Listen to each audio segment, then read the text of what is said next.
Hello, everyone, and welcome back to the Deep Dive. Today, we're getting granular with something absolutely vital, especially if you're in high-stakes fabrication or maybe prepping for your CSWIP 3.1 exam. That's the certification scheme for welding inspection personnel, kind of a global benchmark, really, for competence in our field. So this deep dive is designed specifically for you, to not only sharpen your readiness for those, tricky multiple-choice questions, but also to truly elevate your understanding of high-integrity welding inspection. Our mission today is basically to walk you through 5 pivotal scenarios. These are crucial for both your exam success and, frankly, your real-world sharpness. So imagine you're stepping onto a new, complex construction site. You're the welding inspector. We're going to unpack the absolute critical checkpoints you've got to master, to ensure everything from initial setup right through to final product integrity is spot on. Absolutely. And look, this isn't just about memorizing the right answer. It's really about understanding the why behind every key decision in welding inspection. We'll connect these core concepts to what actually happens out there, helping you build both confidence and, competence. It's about being truly informed. Okay, let's dive into our first critical area then. Let's focus on the visual inspection process itself. Now, for a high-integrity application, we're talking structures where failure just isn't an option, like a bridge, maybe a pressure vessel, an offshore platform, that kind of thing. What inspection activities should be covered during the visual inspection of a fabricated item? Your options are A, before, during, and after welding. B, before welding only. C, after welding only. During and after welding only. So think about it. If failure is not an option, where does your critical eye need to be? What's your gut feeling on this one? What's interesting here is how this question really highlights the proactive nature of quality assurance. The correct answer is definitely A, before, during, and after welding. Right, comprehensive. Exactly. It's not just ticking a box. It's about embedding a sort of no surprises philosophy at every single stage. Inspecting before welding, for instance, ensures you're starting solid. You're checking materials are correct, dimensions are right, joint prep is good, fit up meets the spec. Missing something there, it can snowball into major problems later, much harder, much more expensive to fix. Okay, so that's the before. What about during? Well, during welding, you're watching for things like proper electrode handling, correct welding parameters, making sure you get adequate root penetration. That first pass is so vital. And controlling distortion, too. Catching an issue right then, say incorrect travel speed or maybe arc blow, allows for immediate correction. It stops costly rework down the line. People often say finding a defect after welding can be 10 times costlier than finding it during, and maybe 100 times costlier than preventing it beforehand. Wow, 100 times. Yeah. And then after welding, naturally, confirms the final product meets all the specs. You're visually checking for surface issues, cracks, porosity, undercut, maybe excessive reinforcement, and verifying final dimensions. So if you connect this to the bigger picture, it just shows quality isn't an endpoint. It's a continuous, vigilant process. Every stage is like a firewall, makes comprehensive visual inspection probably the most undervalued yet highest return investment in QA. That really paints a picture of preventative care, doesn't it? Not just catching mistakes, but actively stopping them from even starting. So let's play devil's advocate. What happens if an inspector only checks after welding? What kind of risks are they taking there? Well, if you only inspect after, you've basically missed every chance to jump in when problems are easiest and cheapest to sort out.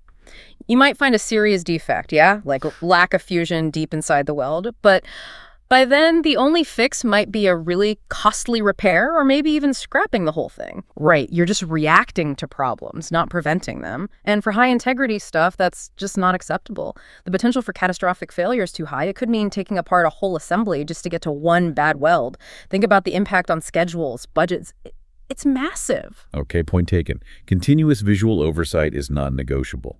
But how much of that quality relies on the actual person holding the torch? Let's shift from the process to the people. Next question. What is the principal purpose of a welder qualification test? Your options: A, test the skill of the welder. B, assess the weldability of the materials. C, decide which NDT methods to use. D, give the welder practice before doing production welding.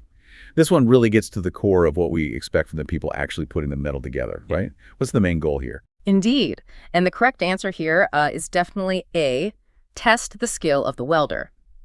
While the other options might seem, related to the project's success somehow, the absolute main goal of a welder qualification test is to confirm that that they have the necessary dexterity, the knowledge, and the consistency to produce sound welds according to a specific welding procedure specification, or WPS. The WPS, right.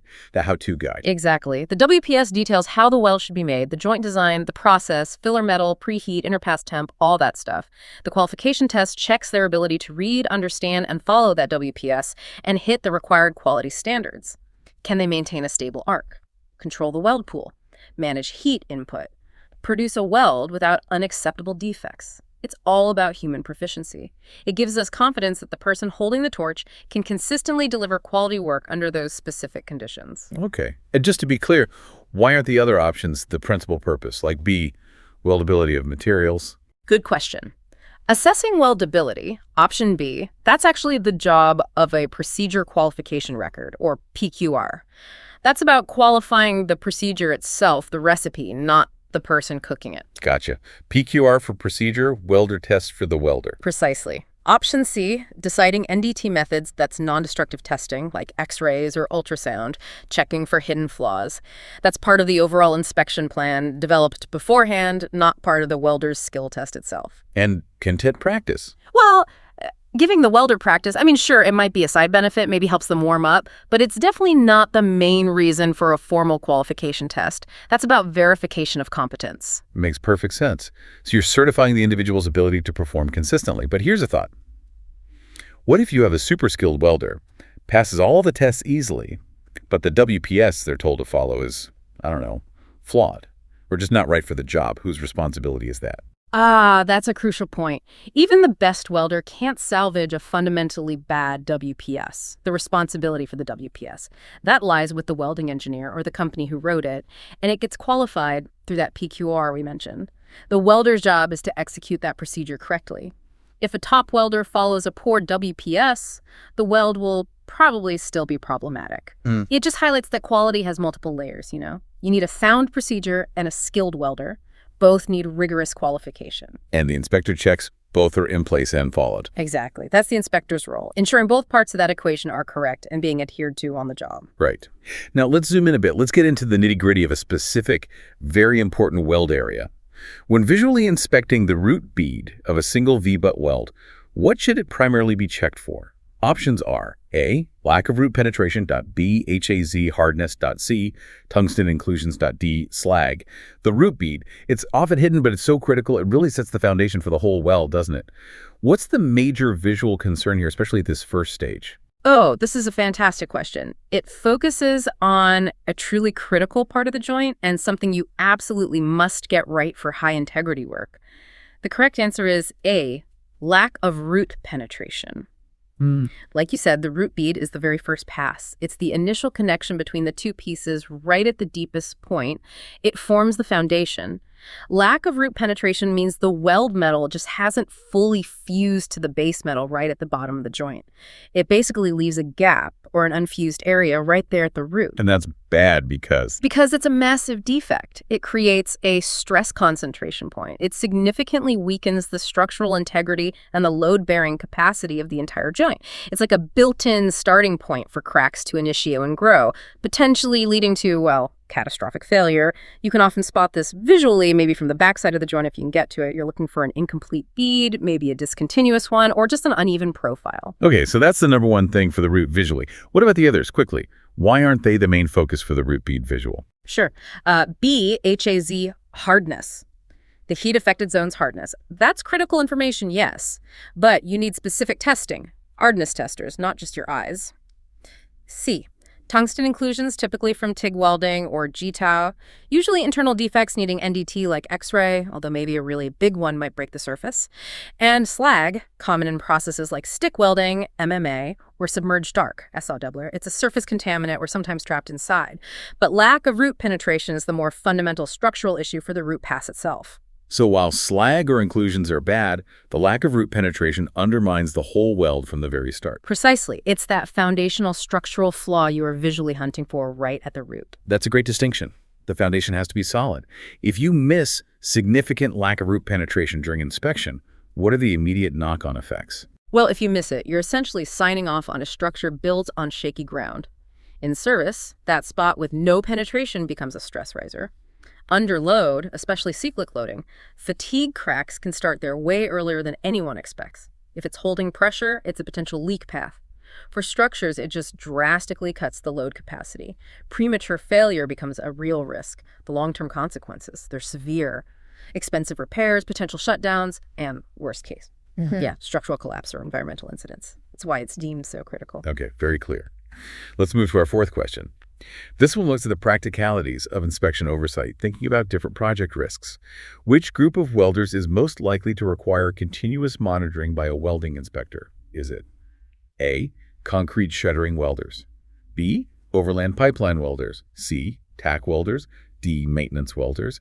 This really makes you think about the different contexts, doesn't it? Where are the stakes just so high that you need an inspector there watching pretty much all the time? Yes, this raises that important question about balancing risk, consequence, and, well, how you use your inspection resources effectively. The group most likely needing continuous monitoring is B, overland pipeline welders. Okay, why pipelines specifically? Well, think about it. Overland pipeline wells are typically under high pressure. They stretch for huge distances, often built in remote, challenging places. The consequences if one of those welds fails, they're immense. You could be looking at serious environmental damage, huge economic disruption if oil or gas stops flowing, and major safety hazards, especially with flammable material. Right, the potential impact is massive. Exactly. Because the stakes are incredibly high, and the nature of these welds is so critical, often thousands of them on one project, constant vigilant inspection by a welding inspector isn't just, nice to have, it's absolutely essential. An inspector might literally be watching every single pass of every joint, or at least definitely the root and hot passes. It's about ensuring consistent quality in what can be a very tough environment. And the other groups, why not them for continuous monitoring? Well, A, concrete shuttering welders, they're usually doing non-structural welds, just making forms for concrete, lower integrity needs. Tack welders, they do small, temporary welds to hold things together before the main weld. Those tacks either get ground out or fused into the final weld. Continuous monitoring of just the tacking isn't usually justified. And maintenance welders, they do repairs, modifications, important work, sure, but often on smaller systems, maybe less critical ones, or their work can be checked at specific hold points, rather than needing someone watching every second of welding. It's a perfect example of tailoring how much inspection you do based on the potential impact if something goes wrong. That's a really powerful point about the potential ripple effects of failure in something like a pipeline. It underlines that continuous monitoring isn't just a blanket rule, is it? It's strategic. Are there situations, though, maybe even for pipelines, where continuous isn't strictly needed, or perhaps technology is changing things? That's a great question, really pushing at the edges of current practice. Look, continuous visual monitoring is still kind of the gold standard for those high-pressure lines, but technology is definitely evolving. Things like automated ultrasonic testing, AUT, done right after welding, can give you really quick, comprehensive data. Sometimes that might reduce the need for a full-time visual inspector watching every single pass, especially if you've got highly automated welding going on. Interesting. However, even with fancy NDT, that visual inspector is still vital for the pre-weld checks, the fit-up, general process oversight. The human element, that experienced eye, it's still crucial for catching things automated systems might miss, or stuff that happens before the NDT even gets there. So maybe the nature of the monitoring shifts a bit, but the principle of continuous oversight, that remains key. Right. The experienced human eye still adds irreplaceable value. Okay, final question. Let's tackle a common defect and its likely cause, especially on a construction site. Heavy porosity on the surface of some MMA welds made on a construction site is most likely to be caused by what? Is it A, use of the wrong class of electrodes, B, use of excessive current, C, moisture pickup in the electrode covering, D, a bad batch of electrodes? Porosity. Yeah, it's a headache for inspectors. What's the most probable culprit for heavy porosity, specifically with MMA or stick welding, out on a construction site where conditions might not be perfect? Here's where it gets really practical, doesn't it? Especially thinking about site conditions where the environment plays such a big part. The most likely cause, especially for heavy porosity and MMA welds on a site, is C, moisture pickup in the electrode covering. Moisture, okay. Yeah. MMA, or stick welding, uses those flux-coated electrodes, right? That flux creates a protective gas shield when it burns, shielding the molten weld pool from the air. But if those electrodes get exposed to humidity, damp air, or just aren't stored properly, which can definitely be a challenge on construction sites with variable conditions, they absorb moisture into that flux coating. During welding, that trapped moisture turns into hydrogen gas because of the intense heat. As the weld pool cools and solidifies, that hydrogen gas gets trapped inside the metal. Forming bubbles. Essentially, yes, forming those little voids or pores we call porosity. You might see it on the surface, or it could be internal. It's a classic case of how storage and environmental factors directly hit weld quality. Okay, so moisture is the prime suspect. Why not the others for heavy porosity in this context? Well, A, wrong class of electrodes could cause all sorts of issues. Poor strength, cracking maybe, but heavy porosity isn't usually the most direct or common outcome. B, excessive current that usually leads to things like too much penetration, undercut along the edges, or even burning right through the metal. Not typically porosity is the main issue.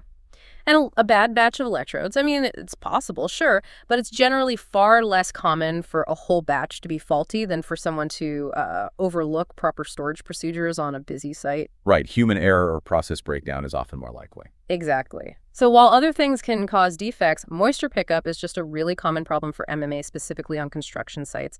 It's something inspectors absolutely have to be vigilant about. Storage control is key. That's such a crucial practical point. It really highlights that sometimes the issue isn't the welder's skill or the machine, but something as simple as how the consumables were handled before they even got near the weld. So if you're an inspector and you see this heavy porosity on site, what's your first move? Beyond just marking it down for repair, what do you do to stop it happening again? Good question. The first step, beyond documenting it and making sure it gets repaired correctly, is to immediately investigate the electrode's storage and handling. That means checking. Have these electrodes been kept properly? Are they in heated ovens or maybe sealed hot boxes, as they should be? Have they been left out in the rain or damp? You typically ensure any suspect electrodes are rebaked or reconditioned according to the manufacturer's instructions. Or if you're really unsure, just get rid of them and issue fresh, properly conditioned ones. Better safe than sorry. Absolutely. And you might even want to watch the welder do a quick test run with the newly conditioned electrodes just to confirm the problem's gone. It's all about controlling the process and stopping it from happening again. And that brings us nicely to the end of this really insightful deep dive. We've covered quite a bit. The full scope of visual inspection, the real purpose of welder qualification, zeroing in on that critical root bead check. We identified when continuous monitoring becomes vital, and we pinpointed a really common cause of porosity out on site. These aren't just exam questions, are they? They really form the bedrock of effective, reliable welding inspection in the real world. Absolutely. Understanding these principles properly won't just help you ace that CSWIP 3.1 exam, though that's important. More crucially, it gives you the critical thinking skills you need to spot and manage risks in actual situations. Remember, the real value of this knowledge is in applying it, moving from just knowing what to check to truly grasping why it matters. So as you continue on your journey, maybe consider this. Beyond just finding flaws, think about how an inspector's vigilance, their deep understanding, how does that actually contribute to the safety, the reliability, the sheer longevity of all our critical infrastructure? How does your trained eye quite literally help build a safer world? That's a fantastic thought to mull over. We really hope this exploration has given you some valuable nuggets of knowledge and perhaps boosted your confidence, whether it's for the exam or just for your work out there. Until next time, keep learning, keep asking questions, and keep exploring the fascinating world around us.